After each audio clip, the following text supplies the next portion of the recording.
Ben erkek Elimizden olacaktım da böyle ağızları burnunu dağıtacaktım onlara. Doğu Türkistan zulüm var biliyor musunuz? Yok bilmiyorum. Müslümanlar ne yapsın? Anlamıyorum. Anlamıyorsunuz. Zulüm var biliyor musunuz? Bilmiyorum. Şimdi Ha? haberimiz yok. Tabii tam detaylı olarak da her şeyi bilmiyoruz ama Hey. Yo. Zulüm var biliyor musunuz? Yani Allah yardımcınız olsun.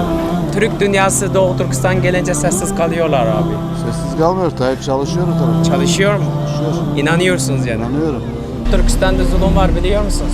Çok üzülüyorum ben. Ben onları görüyorum. Ben erkek Elimizden olacaktım da böyle ağızları burnunu dağıtacaktım onlara. Erkek olmaya Yapan gerek yok. zulümü. Neticede onu bir duyurmanın da hakkı var yani. Allah razı olsun. Duyurmanın da bir hakkı var. Sizce- Ben destek oluyorum. Allah razı olsun. Her türlü destek. Allah razı olsun. Sizce neden Türk dünyası sessiz kalıyor Doğu Türkistan gelince? Hiç bilmiyorum. Biz de bilmiyoruz yani. Bu zulüm yani. Bu belli bir zulüm yani. Ben farkındayım.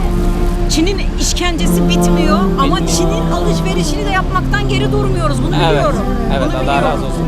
Doğru. Yani bir boykot yapılsa var ya onlar kesinlikle bu hale Evet, gelmezler. doğru. Onu yapamıyoruz. Boykot gerekiyor. Boykot gerekiyor. Evet. Vallahi örgütlenmemiz lazım bu konuyla alakalı. Aynen. Örgütlenmemiz lazım. Yani şu anda Türk dünyasıyla Müslüman dünyası Ben Dolu, sessiz kalıyor. arkadaşım dolu. Hepsi burada Türkiye'de Ben çok tanıdık. üzülüyorum. Doğu Türkistan var. Türkistan Hatta yanıyor dün buna cayır cayır. hacamata geldi. Türkistanlı arkadaşım. Geldi. Benim Geldin ha. Sülük hacamat Ha. yapıyor. Hacamat yaptım ona. Uçakla gidecektim. Dün akşam uçakla gidecekti. Biz çok üzülüyoruz.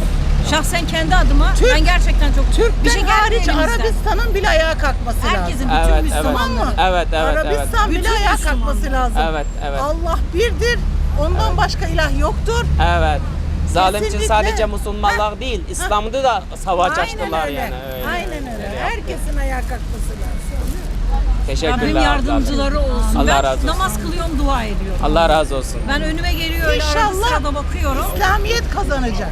İnşallah ona inanıyoruz inşallah. Mazlumu ezen Rabbim görecektir.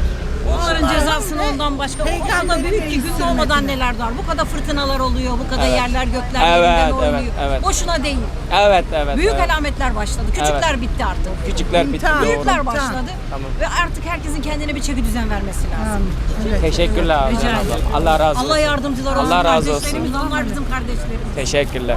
Ümmet olarak biz birlik olma şuurunu getirdiğimiz için yani Allah'ın kitabına ve Resulullah'ın sünnetine sıkı sarılmadığımız için şu anda kafirler Müslümanlara zulmediyorlar.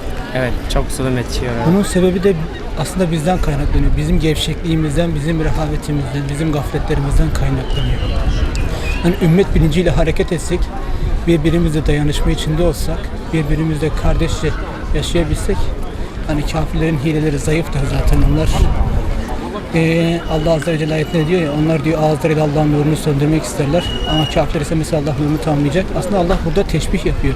Yani güneşin sıcaklığından kavrulup da güneşi üfleyip güneşi söndürmeye benzemek gibi, yani onların hileleri o kadar zayıf, o kadar acizler aslında. Ama o acizliklerine rağmen Müslümanlara zulmedebiliyorlar. Bunun da sebebi Müslümanların gaflet içinde olmaları, Kur'an'a ve sünnete sarılmamaları, heva ve heveslerine uymaları. Bizler Müslüman şuurunu ne zaman yakalarsak Allah'ın izniyle o zaman kafirler yerle bir olur, yani Allah'ın izniyle onlar bize güç yetiremezler. Çünkü bizim yardımcımız alemleri yapan Allah'tır yani. Allah'ın yardım ettiğine hiç kimse zarar veremez. Bunun sebebi de Müslümanların hevalarına uymaları. Biz Teşekkürler Allah'ın kitabına kardeşim.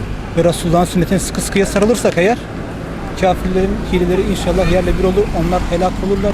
Yeryüzünde hiçbir sözleri, hiçbir hükümleri de kalmaz Allah'ın izniyle. İnşallah. Allah başta Türkistan olmak üzere dünyanın dört bir yanındaki tüm mazlum Müslümanlara yardım etsin. Esaret hattaki Müslüman kardeşlerimize esaret bağını çözsün.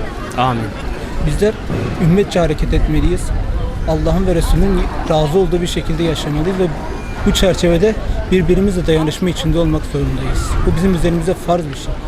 Biz bunları yapmadığımız için şu anda bu eziyetlere maruz kalıyoruz. Şu anda kafirler bizim üzerimize hüküm sürüyorlar. Bizim adımıza kanunlar yapıyorlar. Bizim adımıza kararlar veriyorlar. Bunlar da tamamıyla bizim gafletimizden kaynaklanıyor. Bizler eğer Kur'an ve sünnete göre yaşamış olsak, sıkı sarılsak bunlar olmaz yani Allah'ın izniyle. Teşekkür. Rabbim Müslümanların yardımcısı olsun. Rabbim Teşekkürler sizden razı kardeşim. olsun. Ben Allah teşekkür razı ederim. olsun. Allah'a emanet Teşekkürler. olun. Selamun aleyküm. Aleyküm selam.